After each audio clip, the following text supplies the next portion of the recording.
Right, so mga lods, meron po tayong ano dito mga lodi. Ito po yung deep fryer mga lods. Ayan, ito po yung heater niya mga lodi. Ayan, ganito po yung itsura para sa hindi pa po nakakalam po yung deep fryer po. Ganito po yung itsura mga lods. So yan, ito po yung kanyang auto cut off po mga lods. May mga video na po tayo nagawa ng mga ganito klase mga lods. Ito yung auto cut off mga lods. Minsan nagtitrip po ito dito mga lods. Pag lumagpas po siya dito sa kanyang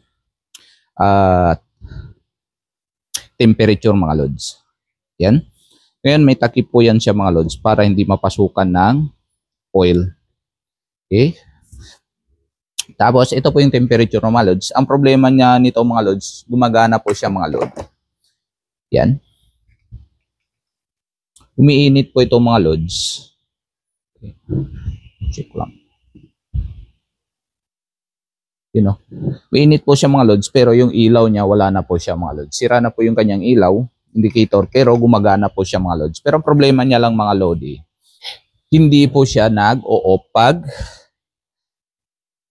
nakaset po siya sa kanyang temperature mga lods. Dahil ang maximum temperature niya mga lods ay 200 degrees Celsius po mga lodi. So yan, sa 200 degrees Celsius dapat mag-off po siya mga lods. Kung hindi po mag-off dito sa thermostat mga lods, dapat mag-off yung kanyang auto cut off po mga lods. Thermostat din po yan mga lods. Ito po yung nagka-cut mga lods. For safety po yan mga lodi. Pero ito bali dalawa po ay hindi nag-off. Yan. Hindi po siya tumutunog mga lods. Yan o. As in, dapat nagtitik po yan mga lods. Pag off po natin, mag-tick po yan mga lods. Pero ito wala. You know, smooth lang siya mga lodi. So yung gagawin po natin mga lods, papalitan po natin yung kanyang thermostat mga lodi. Meron po akong bagong thermostat dito mga lods. Ito yung thermostat na bago. Bali yung kanyang temperature ay mas mataas po kaysa dito. Ito ay may 300 po yung temperature niya mga lods. Ito. 300 degrees Celsius po yung temperature niya mga lodi. Yan. Okay, so ngayon bubuksan po natin mga lods para mapalitan po natin yung kanyang thermostat mga lodi.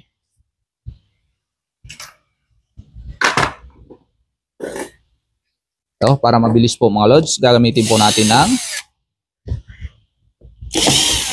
drill.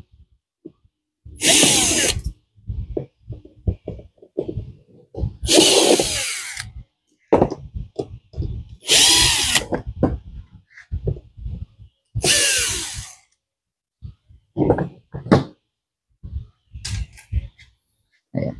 Ang thermostat kasi mga lods, pag good po siya mga lods, tutunog po yan ng tick. You know?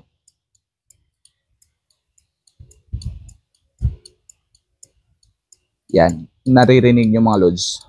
Parang switch din yan mga lods. Nagtitik po yan mga lods. Tick. Okay.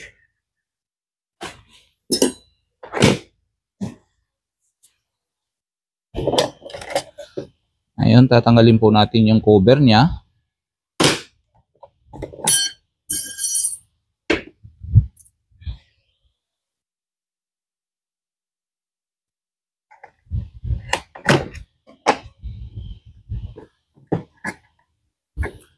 Okay, sa pagpalit po ng thermostat mga lods, kailangan po natin baklasin po siya lahat mga lodi.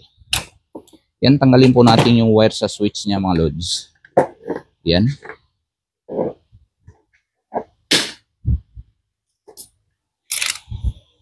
And ito din para tanggal po natin yung kanyang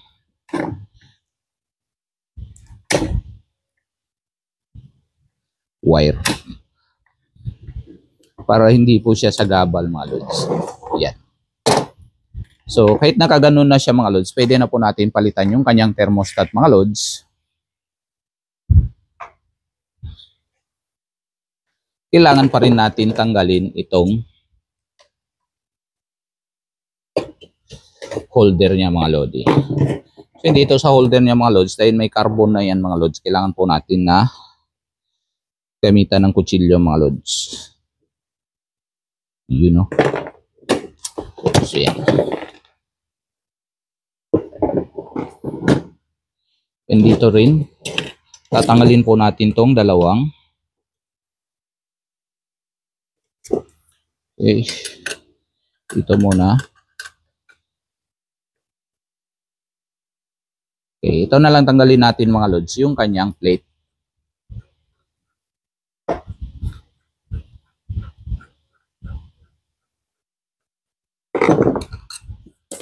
Yun.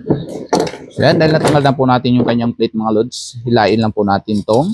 Ito po yung auto cut mga lods.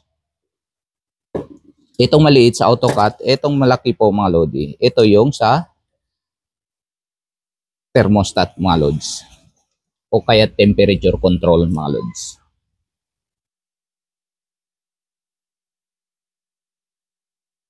Yan. Medyo masikip lang po talaga siya mga lodi.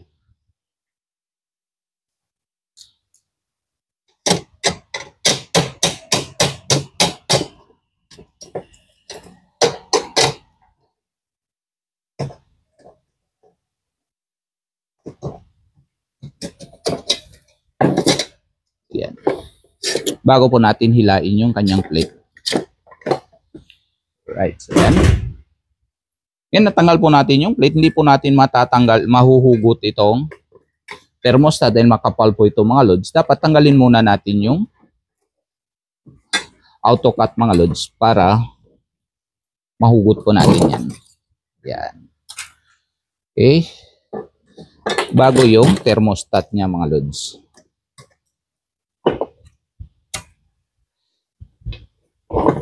Ang thermostat kasi mga lods, tamang-tama lang po sa butas yan mga lodi. You know? Yan.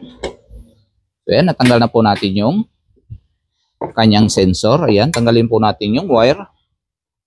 At wire dito. And kailangan po natin buksan ito mga lods para matanggal po natin yung thermostat mga lods. Ayan. May dalawang screw po yan dito mga lodi.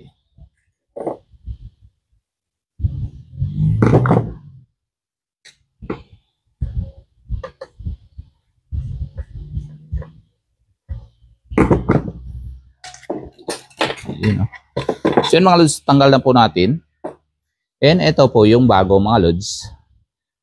Maiksi nga siya mga lods. Hindi kumpara po dito sa kanyang una mga lods. Ayan, maiksi po siya mga lods.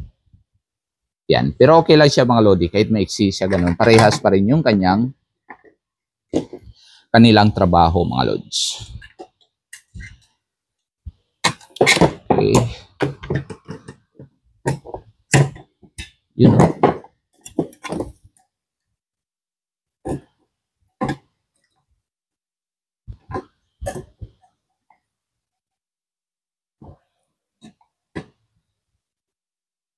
Ito mga lodi, dapat po kasi bago po natin i-assemble itong mga lods, dapat lilisan po mga lodi.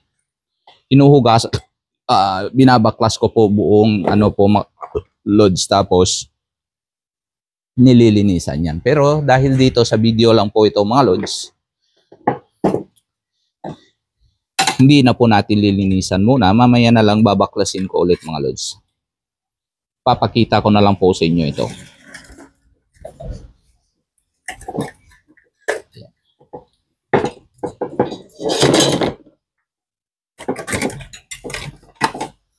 Okay, tapos ilagay po natin yung plate.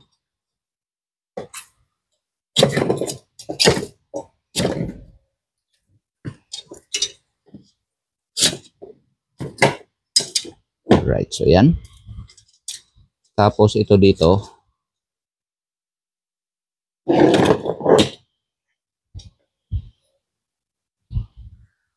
Yan.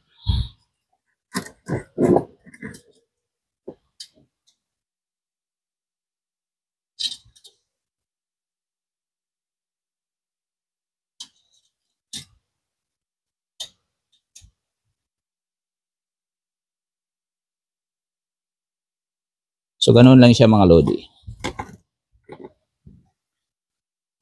Tapos, ilagay po natin yung thermostat sa kanyang pwesto mga lods. May screw po siya. Tanggalin muna natin yung screw.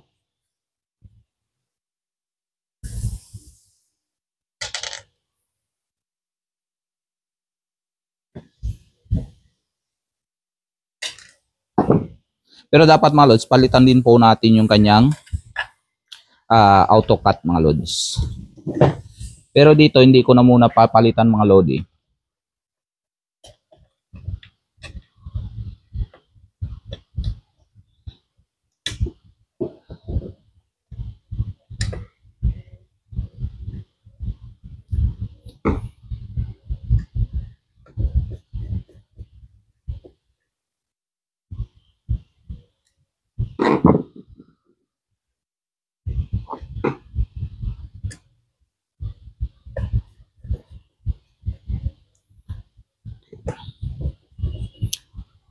Ngayon, bago po natin i-final to mga lods, tignan po natin kung saan po yung kanyang off mga lods. Okay.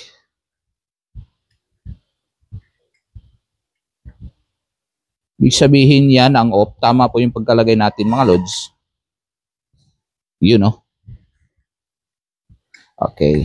Ibig sabihin yan mga lods.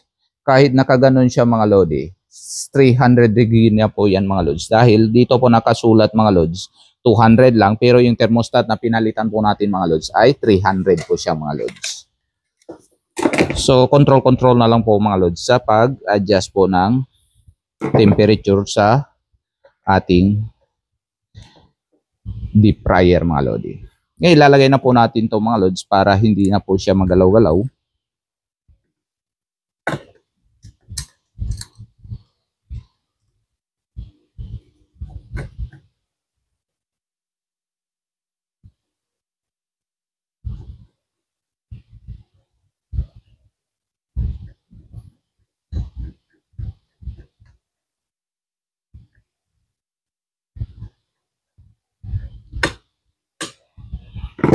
Right, so yan.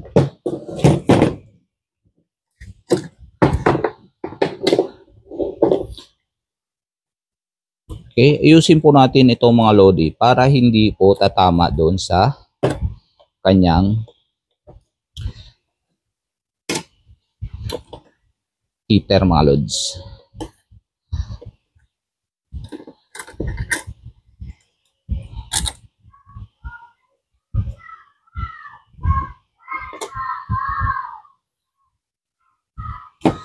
Okay, ganoon lang siya mga lods. Ingatan lang po natin na tatama dito yung kanyang wire ng thermostat natin mga lodi. And ngayon dahil dito po, di-screw po ito mga lods, hindi po natin magagamit to. Sayang naman kung puputulin po natin mga lodi. You know. So ngayon hahanap po tayo ng wire na yung sira na po yung dulo mga lodi. At ayan mga lods, wala po tayong hanap na wire sira ang mga dulo mga lods. Ang gagawin po natin, gagamitin po natin to mga lods. Mamaya na ako maghanap mga lods para hindi po haba yung video natin mga lodi. Yan.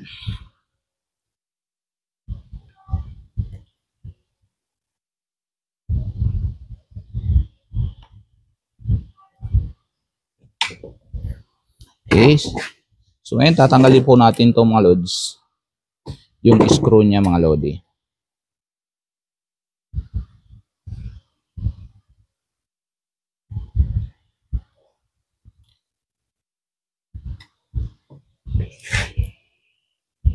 Baliktarin po natin dito sa loob para hindi po siya mag-ikot-ikot mga lods.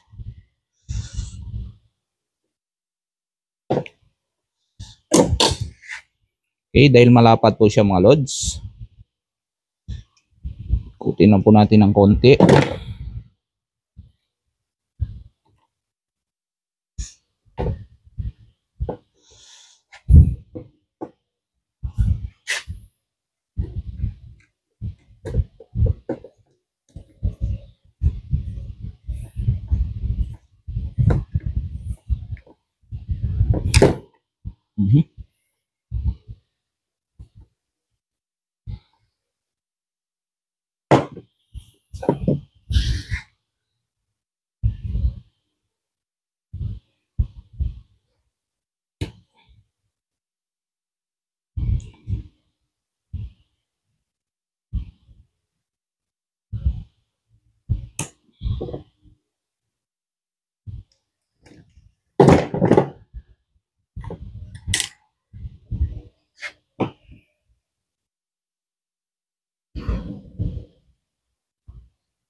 Yan.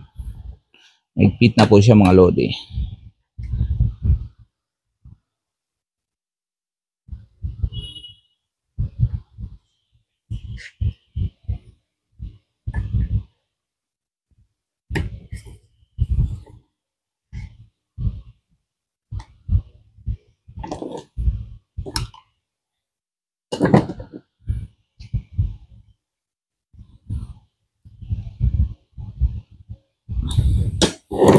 Kung gusto nyo mapadali mga lods, putulin nyo lang yung dulo ng wire. Mas mabilis po siya mga lodi.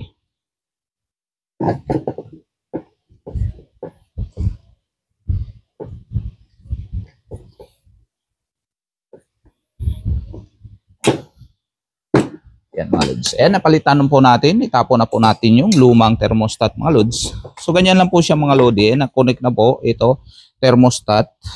So baling connection nito mga lods. Ito po yung sa switch mga lods. Switch po natin. Yan. Pag galing sa switch mga load, ito ay manggagaling sa ating source mga lods. Tapos pupunta po siya dito sa autocut. Autocut papuntang thermostat mga lods. Thermostat papuntang heater na po yan mga lods. Yung neutral po mga lods, direct na po yan papuntang heater mga lodi. Alright, so ganun lang po siya mga lods. Okay, kung susundan po natin yung wire mga lods, ito yung source, tapos pasok siya ng switch dito mga lodi. Tapos switch papuntang auto cut off na thermostat mga lods, at dito papuntang thermostat na controller, thermocontroller mga lods. Tapos papunta na po siya dito sa kanyang heater. And ito po yung sa neutral mga lods, magsishare na lang po sila dito sa papuntang ilaw mga lodi. Okay, higpitan ko muna tong para hindi po masira mga lods. Higpitan po natin yung papuntang heater.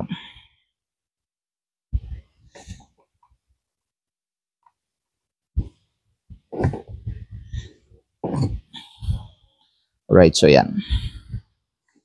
So kahit oily po yan mga lods, hindi naman po yan mag-diferensya po mga lods dahil double insulator po yan mga lodi. Hindi po papasok yung oil sa loob po mga lods.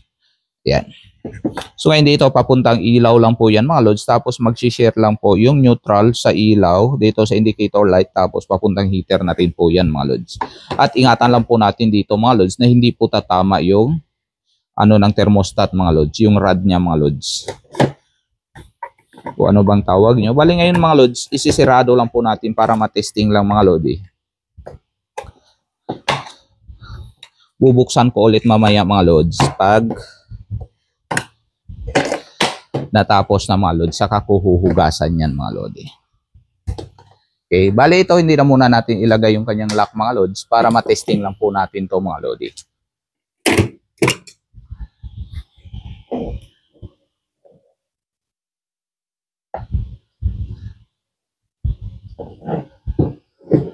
Okay. Ngayon try po natin i-on mga lods.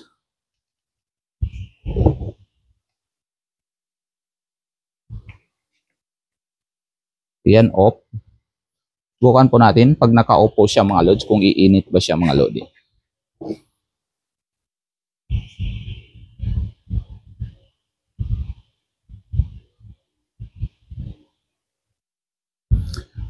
Yan mga lods, nakapindot na po dito sa switch niya mga lods. Naka-off po yan mga lods. Hindi po siya umiinit mga lodi. Yun o. Okay. Pinipindot ko po yung kanyang switch. Yan, hindi po siya umiinit mga lods. Dahil naka-off po yan mga lods. Ngayon, hindi ko bitawan yung switch mga lods. Subukan po i-on. Yun o. Ayan. Yan, susubukan po natin i-on. Tignan po natin kung uusok po yan mga lods. Kung uusok yan, ibig sabihin goods na po siya mga lodi.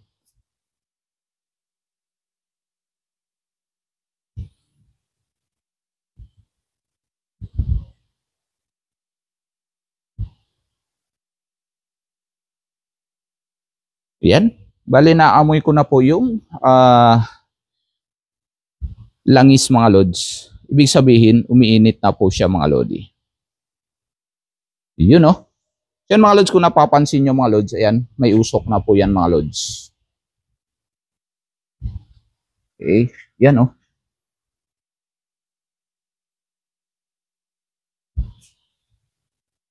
Okay, i-off ko lang po yung electric fan mga lods para makikita nyo yung usok mga lodi. Okay mga lods, ibig sabihin, good na po yung ating deep fryer mga lods. Yun no. Yan.